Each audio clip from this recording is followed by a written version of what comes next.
Bienvenue à vous les amis, bienvenue à vous dans le débrief. En bref les amis, on va débriefer le match de la Liga qui a opposé le Celta Vigo contre le Real Madrid après la victoire contre l'Atalanta de Bergame, avec une victoire franchement méritée de la part du Real Madrid.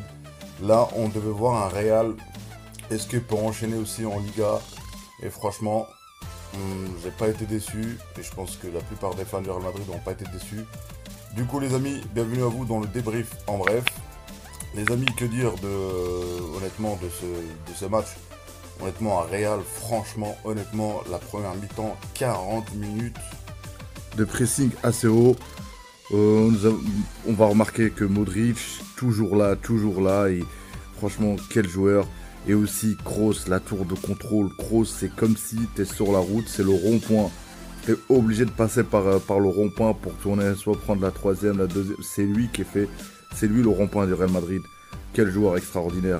Je n'ai pas besoin de l'encenser. On sait très bien que c'est l'un des meilleurs joueurs de la planète à ce milieu-là.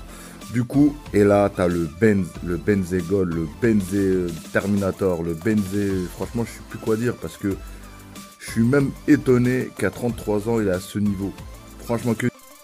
Et la façon aussi qu'il met son but, franchement, l'envelopper.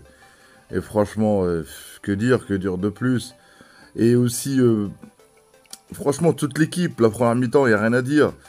Mais ce Benzema, je sais pas, à ce niveau-là, c'est stratosphérique, honnêtement. Faut pas...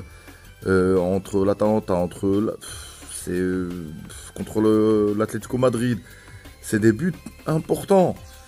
Donc, masterclass, le doublé de Benzema, notamment aussi la récupération de Kroos. Il y a plein de joueurs ont fait faute.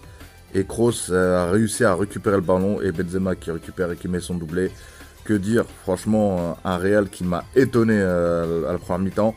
Il y a eu juste à un moment donné un petit relâchement à la 40e minute sur la faute commise par Kroos.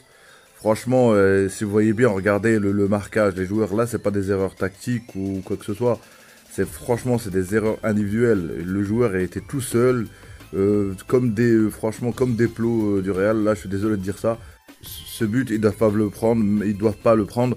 Mais bon, à part ça, la première mi-temps, c'est l'une des meilleures cette saison, la meilleure, bien accomplie. Franchement, que ce soit le pressing, que ce soit au niveau tactique, que ce soit du repli de joueurs, que ce soit la malice, comment il joue. Casemiro, sérieusement, quel joueur. Point de vue défensif, offensivement, je peux pas, c'est le deuxième meilleur buteur du Real. Que dire de plus? Donc, franchement, on va noter aussi une belle prestation de toute l'équipe. On va noter aussi, la deuxième mi-temps aussi, le Real a su honnêtement tuer les matchs quand il faut. Il y a eu quelques occasions pour Celta Vigo, mais bon, globalement, bien géré. Il y a aussi, c'est la première fois que Kroos fait 2 passes décisives sur un même match pour Benzema. Que dire de la prestation, encore une fois, de Kroos. Et le Real, globalement, a bien géré la deuxième mi-temps. A concédé, on va dire, quelques occasions. Mais grâce à encore, franchement, c'est un but pour Benzema, je dirais. C'est la passe décisive pour Asensio. Et quelle prestation même, je dirais, point de vue collectif, point de vue mental, point de vue...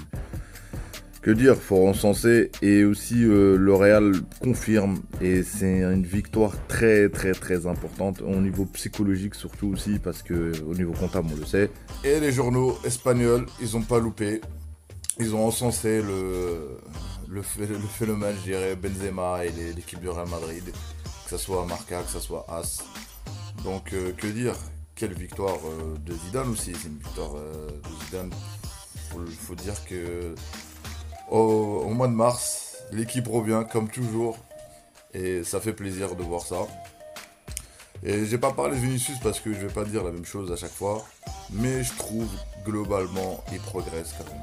Quand même, il a des ratés, il a notamment aussi sur le centre de Benzema. Là, je sais pas de la poitrine, je sais pas ce qu'il a voulu faire. Je trouve son problème, c'est qu'il est pas assez, on va dire, il n'est pas actif. À un moment donné, quand tu vas avoir de recevoir le ballon, il faut que tu prévois qu'il faut être, je sais pas, mais bon, il va progresser peut-être. Je vais arrêter de taper sur lui à chaque fois. Je pense qu'il n'y a pas que moi, il y a du monde qui tape sur ce joueur. Mais si Zidane lui fait confiance, on va faire confiance à Zidane. Donc les amis, une fin de Liga très très intéressante, un champion incertain, donc on verra bien. Merci d'avoir écouté ce débrief. Si vous n'êtes pas abonné, abonnez-vous, commentez, likez. À un prochain débrief. Salut les amis.